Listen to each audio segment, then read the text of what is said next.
Hi, and welcome to this live reading from A High Price to Pay, a Madeline Dawkins novel by Cynthia Hamilton, and this is presented by Itsy Bitsy Book Bits. Prologue. Conrad Adams greeted Madeline and closed the door behind her.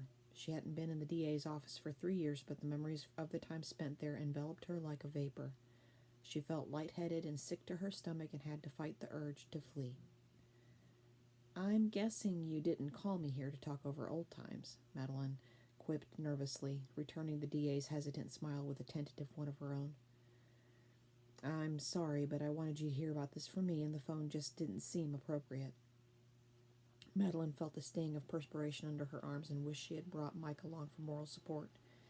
Now that she was sitting in the same chair she'd occupied after escaping from her own wine cellar, she knew she was about to be given news pertaining to her loathsome ex-husband, who was languishing in prison on a life sentence. That he would somehow wrangle in early parole was a fear that kept her awake at night. "Please just tell me," Madeline said, unconsciously sinking her fingernails into the fleshy part of her hand, bracing herself for the worst. "It's not about Stephen," Conrad said, sensing her anxiety. Madeline let out the breath she'd been holding and groaned with relief. "Not directly, anyway. The point is, it's better news for you in the long run," the DA said as he rose and moved to the window overlooking the courthouse. He turned toward Madeline and rested against the ledge. "Rick Yeoman just cut a deal with the feds." Madeline's heart sank. Her face turned pale as the image of Yeoman holding a knife to her ribs flashed before her eyes. Olfactory memories flooded her system, instilling the same sense of debilitating terror she had felt when she came to from the chloroform and discovered she'd been bound and gagged and left for dead. Her hand trembled as she ran it through her hair in an attempt to steady herself and feign nonchalance. But the dank smell of the wine cellar, with its overtones of wooden crates and lead foil, along with the sensation of the cold, hard tiles against her face, took her right back to that moment when Stephen Ridley closed the door on her, sealing her fate. "What do you mean? Yeoman's going to be released from prison?"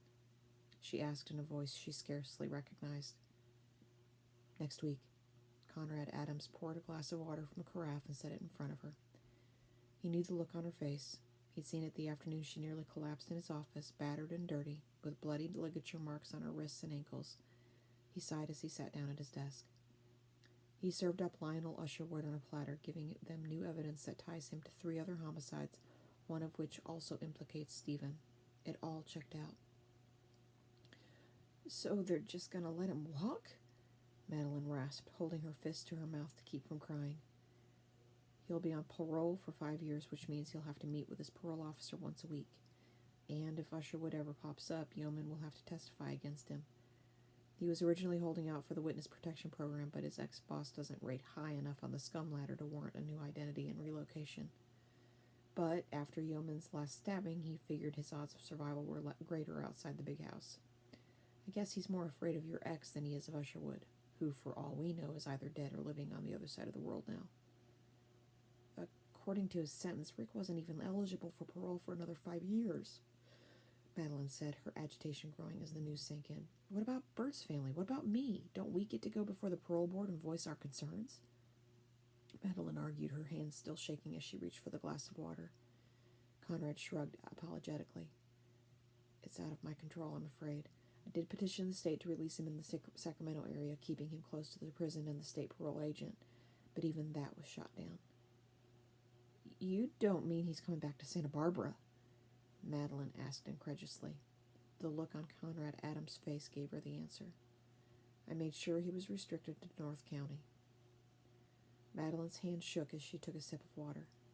Lionel Usherwood, Rick Yeoman, Lance Rombach, Terry Lindbald, and her former husband, Stephen Ridley, had been characters in her recurring nightmares for years now. The only way she had kept her sanity was by reassuring herself that Usherwood was gone for good, and the others would be incarcerated for many years. "I don't see this as being an imminent threat to you, given Yeoman's state of mind." "How does his state of mind make me any safer?" Madeline asked, clearly not reassured by Conrad's confidence. "Going back to prison is a guaranteed death sentence. Stephen's lawyers have been trying to offer up anyone's head in order to get him paroled, but Yeoman's info was better. That's probably why there have been 3 attempts on his life.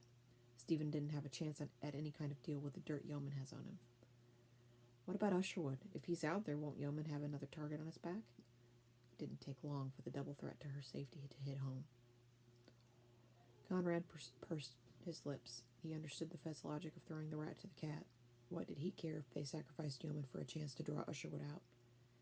But he also understood how the thought of having two of her captors out there somewhere would terrify Madeline, especially with Rick Yeoman in her own backyard. I don't doubt they're using Yeoman as bait, but they want Usherwood badly, and so do I. He has a lot of crimes to answer for in this county. If we caught him, he could get a minimum of life without the possibility of parole. I guarantee it. I think it would offer you more of a sense of closure if he were in prison where he belongs, the DA offered hopefully. Madeline huffed as her gaze turned inward. She knew the people who cared about her wanted to make the nightmares end, but it really wasn't as simple as that. The whole group of cheating, murdering monsters could die in a prison fire, and it still would be hard to believe she was really safe from them. So, she said, rising from the chair. Conrad followed her lead, but waited to see if she was going to finish the thought. I suppose you'll be notified if Yeoman breaks his parole? Absolutely, and he's got to remain at least 35 miles from your residence. Madeline laughed harshly. Oh, really? Is he going to wear a shock collar like a dog? She asked, her tone hard and cynical. She didn't have as much faith in fairy tales as the DA pretended to. What do I do if I run into him in my zone? Contact me immediately. If he breaks the terms of his parole, he goes back inside. Madeline tried to hold on to this hopeful thought. I'll keep you informed. I promise, Conrad said as he walked her out to the lobby. Thanks. I'd appreciate that. As the DA watched Madeline cross the street, he had to admit she was too much of a realist to buy a spin. He regretted most of all that she wouldn't carry a firearm. Nobody could anticipate what would happen once Yeoman was released, and there wasn't the money or manpower to shield her at all times. But he also doubted that Yeoman would come after her. The real threat to her safety was that sociopath Usherwood. He broke away from his unpleasant thoughts and headed back to his overburdened desk. Lionel Usherwood stared out at the Gulf of California from the deck of his ramshackle house in Baja California, disposable cell phone to his ear.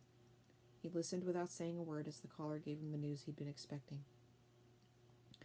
He ended the call and set the phone on the stone ledge and smashed it with a rock.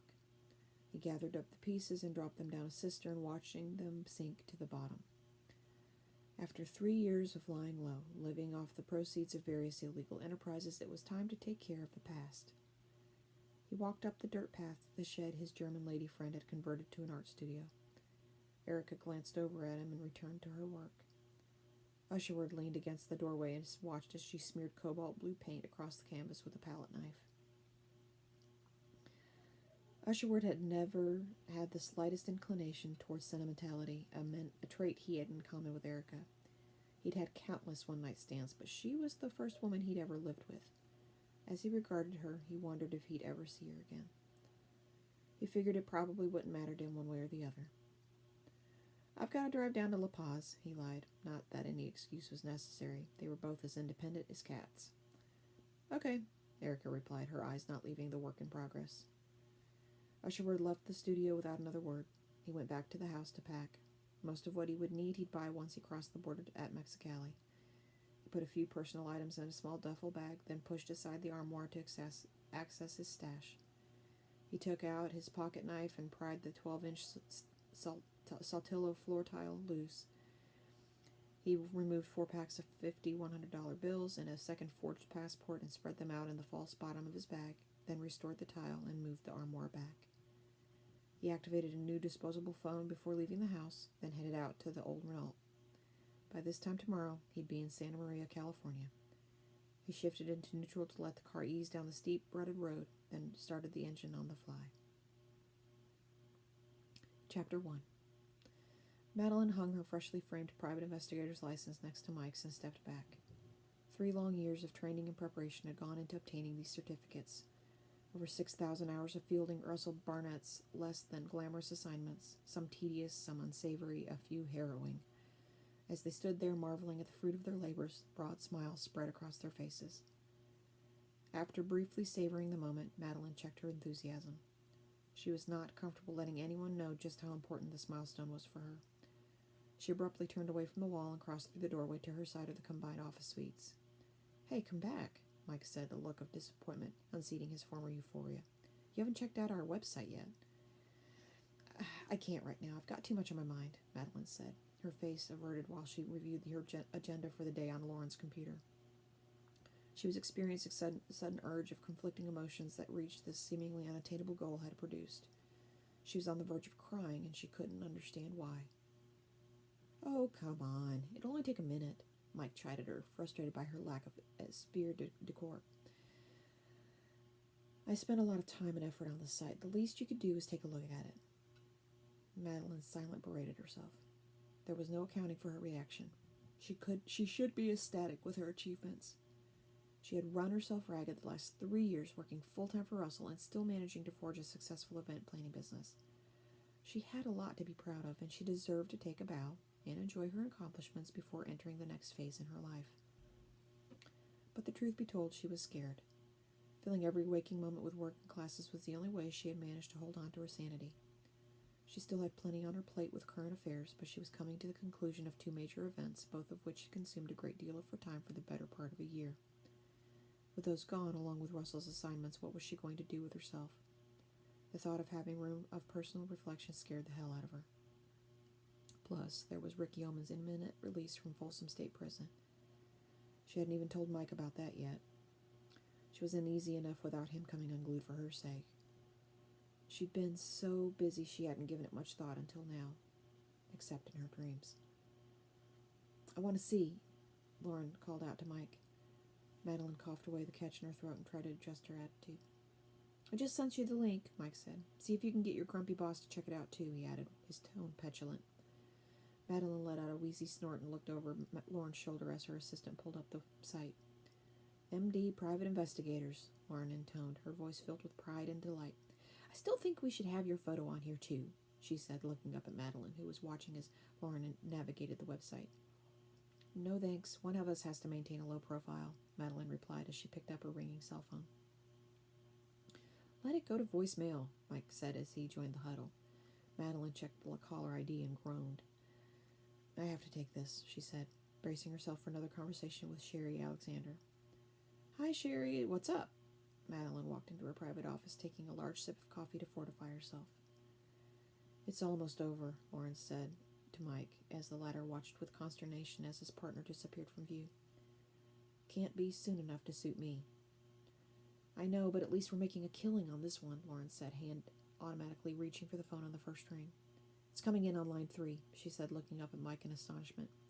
MD Private Investigators, she said in her most professional voice while she questioned Mike with her eyes. Mike nodded and went back to his office to take the call. Mike Delaney speaking. How may I help you? Lauren eavesdropped on Mike's end of the conversation, dying to know if they had their first official case. What are we still waiting on for the Alexander party? Madeline barked from her office. I emailed you an update this morning, Lauren hollered back. Mike got up from his chair and closed the door between the 2 offices. I can't find it, Madeline said, her patience thinning. I'll resend it, Lauren heard Madeline murmuring softly into her phone, a tone she reserved for her most high-maintenance clients. Seconds later, Madeline was peering over her shoulder again. I will be so glad when this is over, she said, rounding the desk and dropping into the chair across from her assistant. I resent the email. Just tell me what we're waiting on, Madeline said wearily, massaging her neck and trying to ward off a headache. The chairs, sofas, and tablecloths arrived since you were last there, so somebody will have to inspect those. I spoke to the upholsterer, and he said the cushions for the amphitheater will be delivered by noon, so all that is falling into place. The only other things that haven't been checked off yet are the flowers, which won't arrive at the house until Friday morning, and the food. But you're on top of both of those things, and they're in capable hands. You're sure that's it? There's not something huge we're overlooking? Lauren regarded her dubiously. Like what? We are so far ahead on this one, she said, flipping through the cork boards until she found the event in question. It was neatly covered in notes and photos of every facet of the upcoming event and over-the-top 40th birthday party for the wife of a prominent film director. See, the only things that don't have the final check marks on them are those I just mentioned, and the stage, but you said that would be finished by tomorrow. It damn well better be. I guess that's what's got me most stressed out. What about the swag bags? Alice confirmed they were dropped off at the house yesterday at 5:30. And the ID bracelets from Tiffany's? They were delivered an hour ago. I've got the bags right here, Lauren said, lifting up the 2 oversized turquoise bags as proof. Are you sure they got the order right? Yep, they're all here. I checked each name against the guest list. Want me to run them over to Sherry's? Lauren asked hopefully. No, I have to go over there anyway. She's in one of her moods. Apparently she's having second thoughts about her wardrobe. She and her third stylist have been on haute couture all morning. Lauren smirked sympathetically. Tell her I'll gladly take the rejects off her hands, she joked, getting half a smile out of her boss. Okay, so that gives me a bunch of stuff to check on, Madeline said, hoisting herself out of the chair. Don't let that woman drive you crazy, Lauren said. Easier said than done. She's not happy unless everyone around her is in a panic. Well, we just got our first case, Mike said, clasping his hands together as he sauntered back into the event planning side of the office. How'd that happen? Madeline asked, clearly stunned by the news. What is it? Lauren asked, face lit up with anticipation. It's just a service of process, Mike said, watching Madeline's expression carefully. Did he find us online? Lauren asked. Yep, landlord with a delinquent tenant. Not the sexiest assignment in the world, but it might turn into a skip trace, which wouldn't be so bad. Madeline slid past him and went into her office. For reasons she couldn't explain, his gloating was grating on her nerves. She blocked out the details as she collected her things. Hey, where are you going? Mike asked, miffed at his partner's lack of enthusiasm.